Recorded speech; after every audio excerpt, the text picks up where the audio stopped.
Prior to beginning the activity, please be sure to review the faculty information and disclosure statements, as well as the learning objectives. After listening to the activity, complete the post-test by clicking the Earn Credit link in the episode description. Downloadable slides and resources are also available. The following presentation is copyrighted by Medscape. No use, broadcast, or recording of this presentation or any part thereof is permitted without the written authorization of Medscape. The following presentation is part of a certified educational activity provided by Medscape Education and supported by an independent educational grant from Insight. This program is presented by Medscape Education Global. Hello, I'm Sheila Rao, Consultant Medical Oncologist at the Royal Marsden Hospital and Reader at the Institute of Cancer Research. So welcome to this program titled Squamous Cell Anal Carcinoma, Bridging Current Practice and Future Horizons with Immunotherapy. So in this activity, David Winterflood, Dirk Arnold and myself will discuss the epidemiology and unmet needs for patients with squamous cell anal cancer. We will talk about the patient view of living with this disease, the latest clinical trial data on immunotherapy, and also the implications of these findings for patients. In this chapter titled Unraveling Squamous Cell Anal Cancer, Epidemiology and Treatment Challenges, I will introduce the disease, the current treatment guidelines, and where the unmet needs are. So as one can see here, anal cancer incidence continues to increase. In 2022, there were 54,300 new cases, and the incidence has been going up 1 to 2% per year, and that is actually globally. And the main etiology and prevalence is due to human papillomavirus infection. So overall, approximately a 2% increase in incidence, and unfortunately, alongside that, a 4% increase in mortality. So we still need to do better with this disease. Most of these cancers are squamous cell anal cancer, 75 to 95%, and the global incidence of 0.5 to 2 cases per 100,000 per year, as discussed, is mainly due to squamous cell anal cancer. And as discussed, over 90, possibly even 95% in series are HPV positive, so human papillomavirus positive. So what are the risk factors for this disease? Well, as one can see here, the age tends to be older age, although we do see this in patients between 50 to 70. Female patients are at higher risk, receptive anal sex, immunosuppression such as HIV or transplant are also risk factors. And then the other key risk factor is human papillomavirus. How does this disease start? Well, it starts with persistent HPV infection. So just to say that many people will have human papillomavirus infection, but few will actually have persistent disease. And it's for these patients that have persistent disease that this becomes the driver of this cancer, and it integrates into the host. This then causes activation of PI3 kinase and the mTOR pathway. And then what happens is we also get inactivation of tumor suppressor genes. The common HPV strains for this disease are HPV 16 and 18. There are some others, but 16 and 18 are predominant. And this cancer starts in these intraepithelial lesions, precancerous lesions, known as AIN, or anal intraepithelial neoplasia. And from there is progression to invasive cancer. So for many years now, the current standard of care in localized disease has been chemoradiation. This has been the practice for maybe a couple of decades now. And this has been extremely changing for these patients because they no longer need surgery, therefore they don't need stomas, and they're able to have this treatment, and their quality of life, therefore, is much improved. For patients who do not go into complete response or have persistent disease or recurrence, these are the patients that may require surgery or systemic treatment. And these patients have a more hampered quality of life. So about 20% of patients will have localized recurrence. About 10% will present with de novo metastatic disease. And these really are the patients where we really need to improve our overall prognosis. Currently, this is between 8 to 34 months, and we need to do better for these patients. We need to improve their quality of life and understand what the biology of this disease is.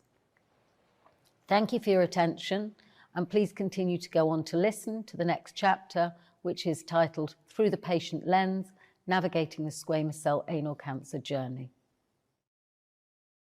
Hello everybody, my name is David Winterflood and I am the Director of the Anal Cancer Foundation in the United Kingdom. And in this chapter, entitled Through the Patient's Lens, Navigating the Squamous Cell Anal Carcinoma Journey, I'm going to present the impact of anal cancer on patients and the challenges they face on their treatment journey.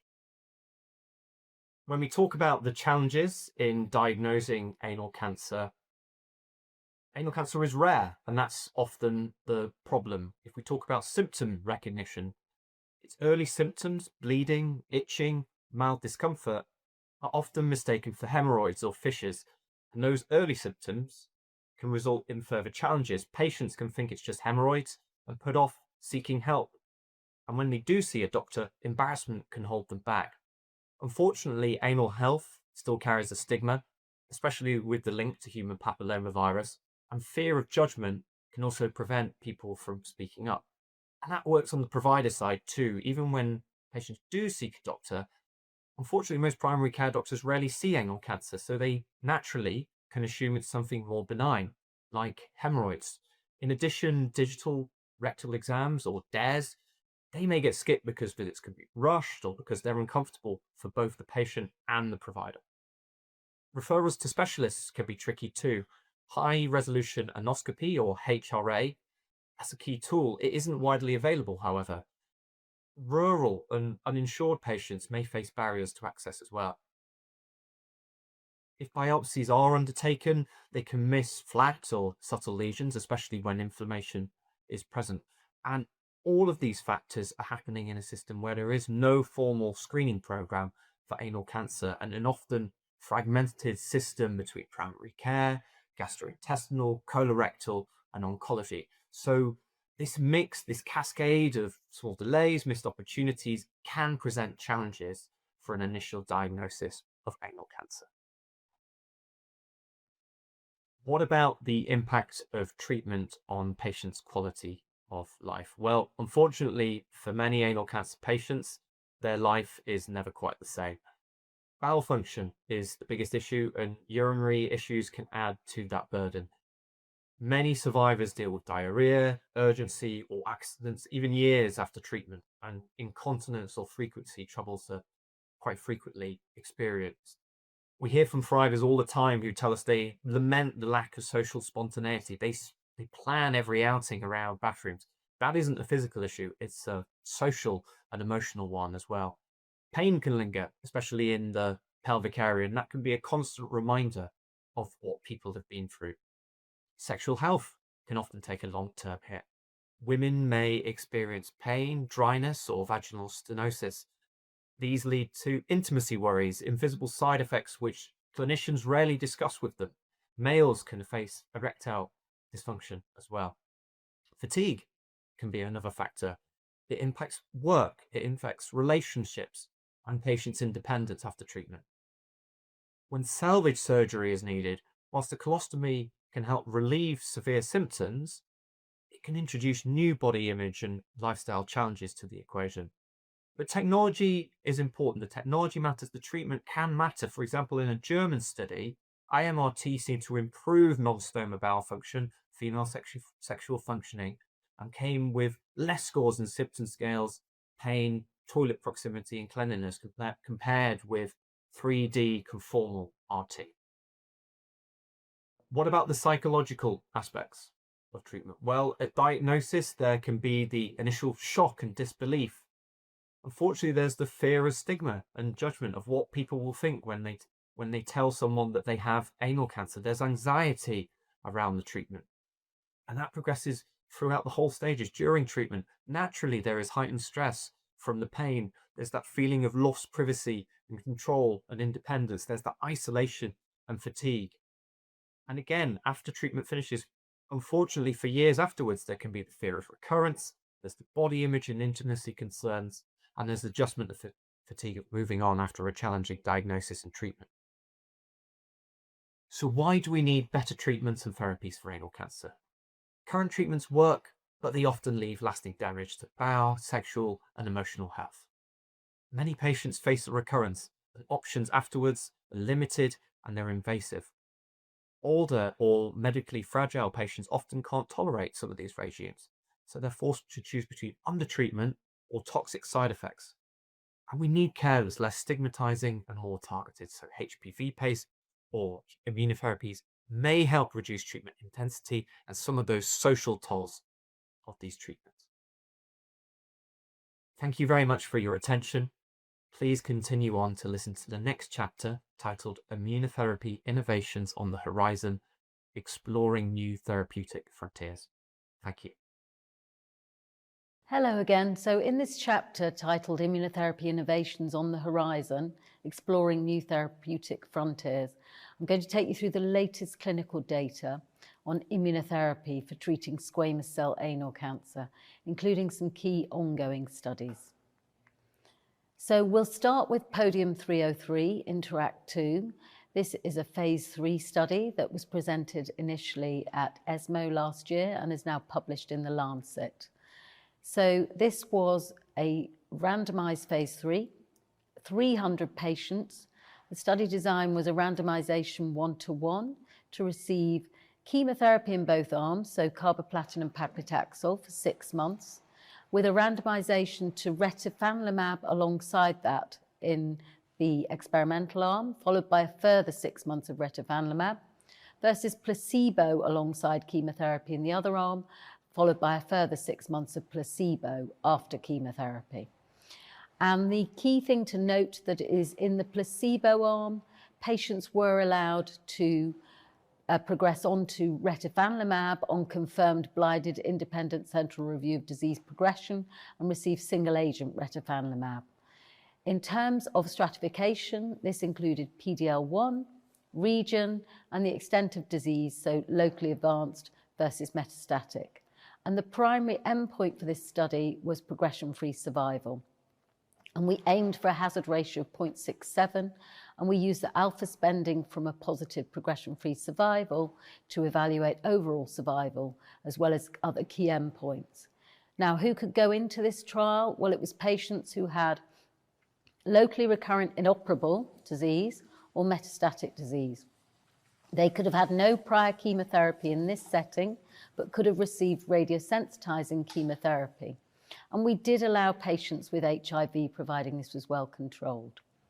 So this is the primary endpoint. And as one can see here, the darker line on the top is retifanlimab. The lower line is placebo.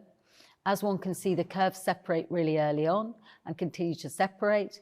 And there is a significant difference. So we did achieve our primary endpoint with a median progression-free survival of 7.4 months for the placebo and 9.3 months with the addition of retifanlimab. And importantly, a hazard ratio of 0.63, which I think you'll all agree is quite meaningful in this disease. In terms of overall survival, just to stress, this is an interim analysis. We have further analysis which will be done later. But nevertheless, again, what one can see here, again, the darker line on the top being retifanlimab, the lighter line being placebo. The curve shape you can see again here.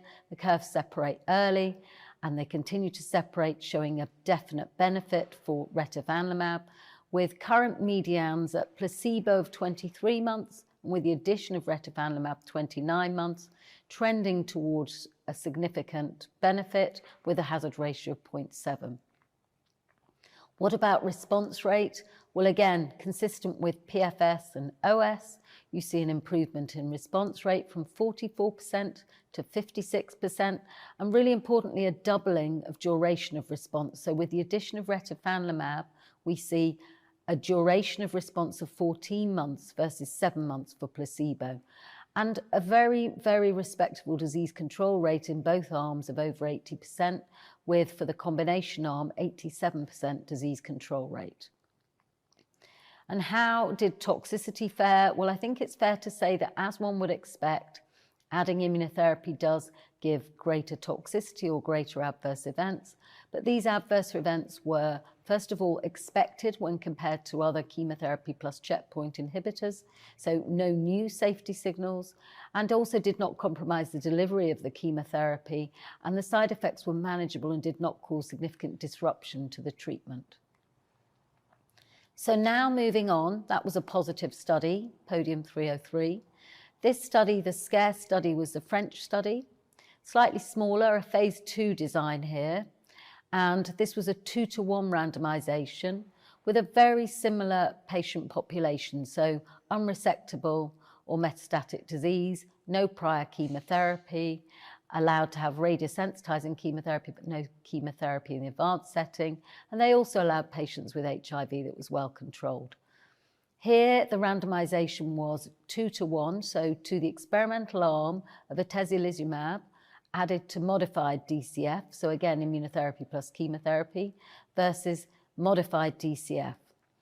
And the primary endpoint here was progression-free survival, with key secondary endpoints of overall survival, response rate, quality of life, safety, and PD-L1 expression. In this group, what one can see here, so we have progression-free survival and overall survival. Now, Group A is the experimental arm, which is in red, and Group B in blue is the placebo arm. And what's interesting is if you look at the progression-free survival, there is actually no difference. These curves sit very much on top of each other and there's no significant difference. And then in the overall survival, interestingly, the experimental arm seems to do worse, if anything, but certainly there is no benefit for the addition of the atezolizumab.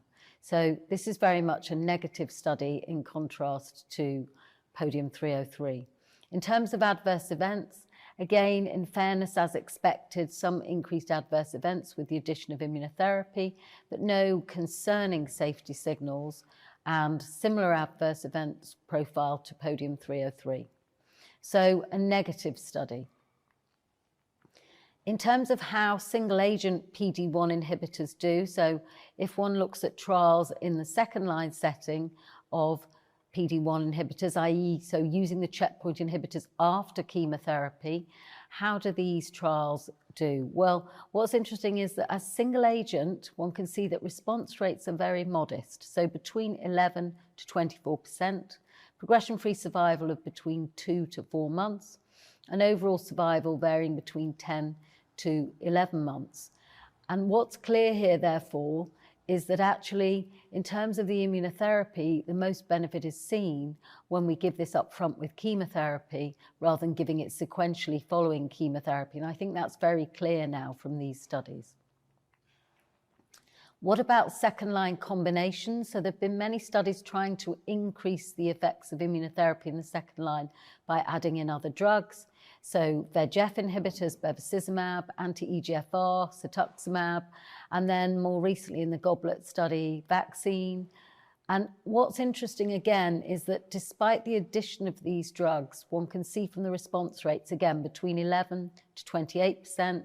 And again, if you look at the progression-free survival between 2 to 4 months and the survival between 10 to 13 months, really there does not seem to be a benefit in the second-line setting, even when one combines immunotherapy with these combination treatments. In terms of ongoing studies, so we have a positive study, obviously, Podium 303, which is practice changing and will lead to a change in practice. We have FDA approval for the drug and European licensing coming through. In terms of other studies that will be interesting to see, this is the other study that's very similar in design, ECOG-ACRIN EA2165. In this study, it's a very, very similar population. Patients with inoperable disease or metastatic disease. And again, here they're randomized, but this is a 2-to-1 randomization to chemotherapy with carboplatin and paclitaxel, as previously, but in this study with the addition of nivolumab in the experimental arm. And the primary endpoint here is progression-free survival, and the secondary endpoints are overall response, overall survival, colostomy-free survival, and other sort of usual translational endpoints. So it will be really interesting. This study has already finished accrual, But obviously we're waiting for events and waiting for data. And it will be interesting to see in this study whether this mirrors the findings from Podium 303. In terms of key ongoing immunotherapy trials, they're listed here. What's really interesting is that there's been an explosion of new trials in anal cancer now, with a number of different trials examining immunotherapy upfront with chemoradiation, either concomitantly or before or after, and there's different sequencing here and different trials ongoing, looking at either clinical complete response rate or progression-free survival, and it will be interesting to see data on this. So thank you for your attention, and please continue to listen to the final chapter, Navigating Change, Integrating Emerging Therapies into Squamous Cell Anal Cancer Management. Hello, joining me in this chapter is Dirk Arnold, Director of Asclepius Tumorzentrum Hamburg, AK Altona in Hamburg, Germany. So welcome, Dirk. In this chapter, titled Navigating Change, Integrating Emerging Therapies into Squamous Cell Anal Cancer Management, we're now going to discuss the clinical implications and considerations of the latest data on immunotherapy in this setting. So, Dirk, given the recent data using immunotherapy in this setting, particularly in the frontline setting, what are your thoughts now on the clinical implications of these findings?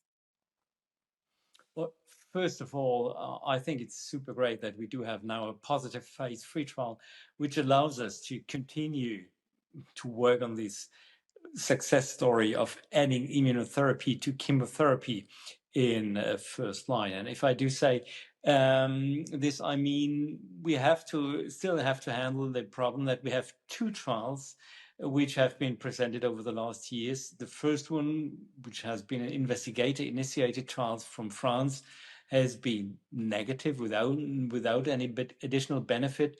And now the trial with retifanlimab has been super positive, as you have just been showing us. So therefore, the story goes on, and it's great to see that patients can have the chance to have an improved progression-free survival and most likely also overall survival when immunotherapy is added to standard chemotherapy. So therefore, it's a great step forward, and it's offering a valuable treatment options for patients with metastatic or advanced anal cancer. Yes, and I would agree with that. And I suppose the issues around the trials they are slightly different designs. The French trial was a phase 2. It is smaller.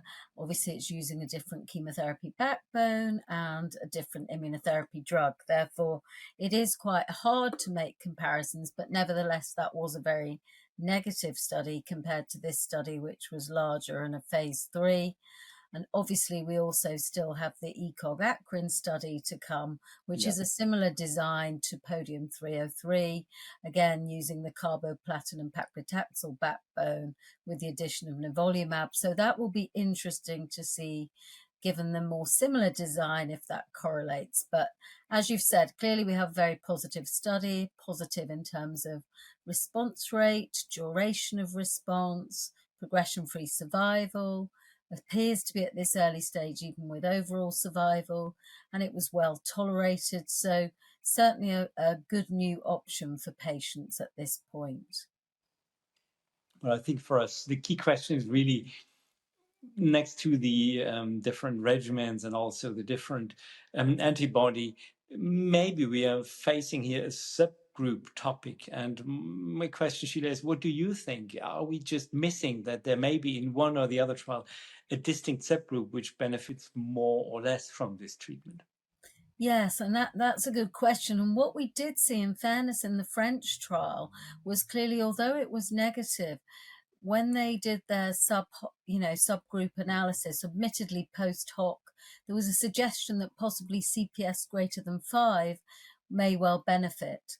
Now, in this study in Podium 303, all patients had a CPS greater than 1, but clearly what we want to really delve into a lot more is obviously the higher PD-L1 expression, for instance, to understand whether the depth of response and duration and efficacy is greater with extra, with that higher PD-L1 expression, which we've seen in other cancers. And I think that will be really important.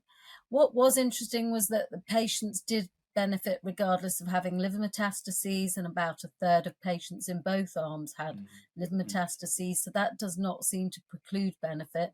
But obviously there are other biomarkers as well, circulating tumor HPV DNA, which will be good to see how meaningful that is in terms of predicting response. And then obviously just looking at more immune markers in the tumor microenvironment to understand whether they depict for response. So there's still work to be done. And I agree that if we can understand this will help us both with the trial, but also even with the biology of the disease.